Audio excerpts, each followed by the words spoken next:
আসসালামু আলাইকুম, আমার নাম মুক্তা। আমি এখান থেকে অনেক কিছু ট্রেনিং পেয়েছি। ট্রেনিং পাওয়ার পরে আমি আগে জানতাম না মহাজনের থেকে দর কষাকষি কীভাবে করব অথবা তার সাথে কিভাবে কথা বলবো, সেভাবে আমি বুঝিয়ে কথা বলতে পারতাম না। এখন আমি অনেক কিছু শিক্ষার পরে আমি অনেক কিছু বুঝাই। যেমন আমার দলেই আছে 20-25 জন, আমি ওনাদেরকে বুঝাই এবং শেখাই, কারণ আমি আগে বুঝতাম না এগুলো কথা। এখন আমি নিজে বুঝতে পারছি। আগে আমি কর্মর মজুরি বুঝতাম না, এখন আমি নিজে থেকে কর্মর মজুরি বুঝতে পারছি যে আমি কিভাবে মহাজনের সাথে কথা বলে আমি কিভাবে মজুরিটা পাবো। কারণ আগে আমি কিছুই বুঝতাম না। এখানে আসার পরে এলআই থেকে আসার পরে আমি অনেক কিছু ট্রেনিং পেয়েছি।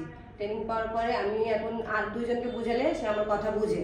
আগে আমার কথা কেউ দাম দিত না, কারণ তখনই আমি নিজেই বুঝতাম না, তো আমি আরেকজনকে বুঝাবো কিভাবে। এখন হলো গিয়ে আমাদের এলাকায় কোনো কিছু বলতে গেলে আগে আমাকে মানুষ এগুলো বলতো না যে না আমি তোমার কথা শুনবো না। এখন দুইজনকে আমি বুঝাতে গেলে বলে যে না, ও একটা প্রতিষ্ঠানে এখন গেছে, এখন ও বুঝে, একটা কথা বললে আমরা মূল্যায়ন দিব, এগুলোই কথা বলে আমাদের এখানে। অথচ আগে আমি কিছুই এখানে আসার পরে এখানে যেমন আজকে জুম মিটিং হলো, জুম মিটিং থেকে আমি অনেক কিছু শিখতে পারছি। আগে বুঝতাম না পেজ কিভাবে খুলতে হয়, পেজে কি করতে হয়, এগুলো বুঝতাম না। এখন অনেক কিছু বুঝতে পারছি যে টাকা কিভাবে লেনদেন করবো মানুষের থেকে, এগুলো বুঝতে পারছি। এছাড়া আমরা জানতে পারছি যে মহিলাদের সাথে অত্যাচার হলে আমরা কোথায় যাবো, কোথায় আমরা কোন আইনে গেলে আমরা ব্যবস্থা পাবো। তাছাড়া আমরা অনেক কিছু জানতে পারছি, নির্যাতন কি এগুলো বুঝতে পারছি।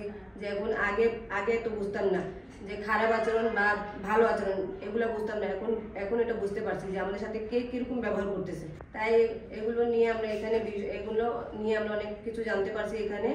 সেই জন্য এলআইকে ধন্যবাদ। আপনার আজকে যেগুলো জানছি এটা নিয়েও অনেক অনেক ধন্যবাদ।